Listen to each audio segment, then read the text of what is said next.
Let me tell you about a man who was found dead with $577 million. Nobody, not the FBI, not the IRS, not the United States Senate, could fully explain where it came from. No real clients anyone could name. No products. No company that made anything tangible. Just money. Everywhere. His name was Jeffrey Epstein, and the reason the FBI eventually came for him had nothing to do with money. But today, we follow the cash. Brooklyn, New York. January 20th, 1953. Jeffrey Epstein is born to a Parks Department worker and a school aide. No wealth, no connections, no trust fund. He's smart, very smart, but also a dropout. In 1974, with no college degree, no credentials, and nothing but confidence, he somehow talks his way into a teaching job at one of the most elite schools in America, the Dalton School, Manhattan. Students include the children of Wall Street executives, politicians, and billionaires. Epstein taught math and physics. But what he was really doing? Networking. In 1976, Epstein impressed a student's father at a parent-teacher conference so much that the father made one phone call. That call went to Alan Ace Greenberg, chairman of Bear Stearns, one of the most powerful investment banks on Wall Street. Greenberg hired the math teacher. No degree, no experience, no qualifications, just charm. And one conversation with the right person. At Bear Stearns, Epstein worked in two very specific departments, options trading and tax, two very specific skills, how to make bets on markets, and how to legally move money around to minimize what you owe. He rose unusually fast. Within a few years, limited partner, a title most people took decades to earn, and Bear Stearns tolerated things from Epstein they wouldn't tolerate from anyone else. He lied about his education on his resume. He charged expensive jewelry for a girlfriend to the company account. They knew. They didn't fire him. The pattern was already forming. Powerful institutions looked at Epstein, saw red flags everywhere, and looked away. In 1981, he left Bear Stearns during an SEC investigation into trading irregularities. But what he carried out with him was worth more than any paycheck. Relationships, knowledge, and zero fear of consequences. After Bear Stearns, Epstein reinvented himself as a private financial consultant. He partnered with Stephen Hoffenberg, head of Towers Financial Corporation, and worked alongside him every single day. What they were building was not legitimate. Towers Financial ran a $500 million Ponzi scheme. Classic structure. New investor money paying off old investors. Built entirely on lies. Hoffenberg was eventually convicted. 20 years in prison. Epstein was never charged. His role was consultant, not officer. Plausible deniability. By the end of the 1980s, Epstein had a reported net worth of $15 million. From a teacher's salary to $15 million in under a decade, and he was just getting started.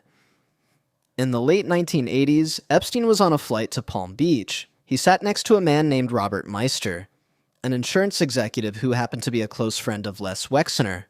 Les Wexner, Victoria's Secret Bath and Body Works, Abercrombie, and Fitch, one of the richest retail empires in American history.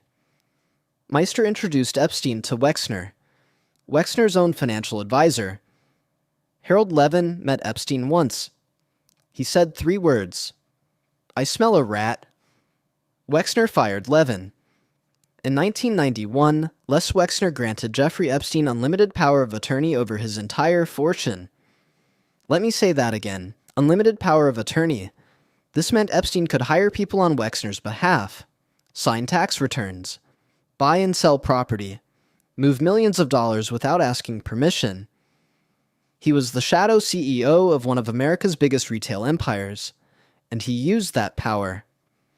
Wexner bought a 7-story Manhattan mansion, 9 East 71st Street, for $13.2 million. By the time the paperwork was traced, it had been transferred to an Epstein-controlled trust for effectively $0. A $13 million Manhattan mansion. Gone. Wexner later claimed Epstein had misappropriated over $46 million of his personal fortune before their relationship ended in 2007. $46 million. Stolen from the man who trusted him with everything. But here's what Wexner gave Epstein that no stolen money could buy. Credibility. With Wexner as his client, Epstein could walk into any room in America and be taken seriously. He used that credibility to attract other ultra-wealthy clients who paid him enormous fees for wealth management and tax advice, fees that in some cases ran into the hundreds of millions of dollars. 1999.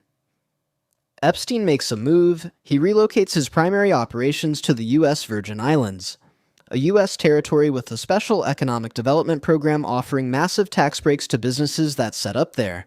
He sets up a company called Southern Trust Company on the islands. He tells local officials he's a financial doctor, that he has integrity, that he will bring jobs and prosperity to the territory. The officials believed him. What he got in return?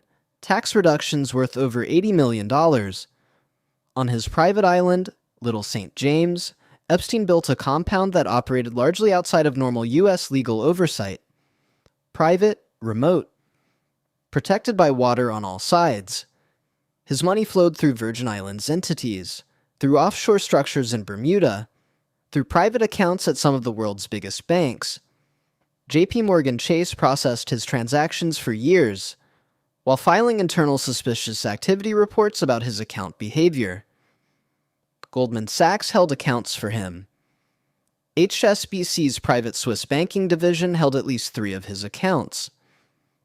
Of all the mysterious payments in Epstein's financial history, this one is the most baffling. Leon Black, founder of Apollo Global Management, one of the largest private equity firms in the world. Personal net worth, over $9 billion. Between 2012 and 2017, Black paid Epstein $170 million. For tax advice, $170 million. To a man who had been convicted of sex crimes in 2008, for tax planning. The Senate Finance Committee investigated. What they found, those payments were used, in the words of a legal settlement, to partially fund Epstein's operations in the Virgin Islands. Meaning the money didn't just pay for tax advice, it funded the entire operation. Black eventually paid $62 million to the U.S. Virgin Islands for immunity from criminal prosecution related to his payments. And the most uncomfortable part? Senator Ron Wyden asked, did the IRS ever audit any of these $170 million in transactions? The answer, apparently not. Not once. On July 6, 2019, Epstein was arrested for the second time. Federal sex trafficking charges. On August 10, 2019, he was found dead in his cell at the Manhattan Correctional Center. His death was officially ruled a suicide, though that ruling remains one of the most disputed conclusions in recent American history. The criminal case died with him, but the estate remained very much alive. Probate filings put his fortune at $577 million, $56 million in cash, $195 million in hedge funds and private equity, $112 million in equities, $180 million in properties, including 2 private Caribbean islands. His estate paid over $105 million to the U.S. Virgin Islands, repaid $80 million in fraudulently obtained tax benefits, paid hundreds of millions more to victims through a compensation fund. And still, after all of that, hundreds of millions remained. Where did it all come from? After years of Senate investigations, FBI probes, and court cases, nobody fully knows. So what do we learn from this? First, charm is a financial instrument. Epstein had no degree, no product, no legitimate business. What he had was the ability to make extremely powerful people trust him completely. That trust became hundreds of millions. Second, the system protects the right people. Bear Stearns looked away. The USVI gave him tax breaks. JP Morgan processed suspicious transactions. The IRS never audited $170 million in payments to a convicted criminal. Third, offshore structures aren't just for hiding money. They're for hiding everything. And finally, we still don't have the full picture. His name was Jeffrey Epstein. He was found dead with $577 million, and to this day, nobody can fully explain where it came from. If this opened your eyes, drop a like. If you want more stories like this, subscribe.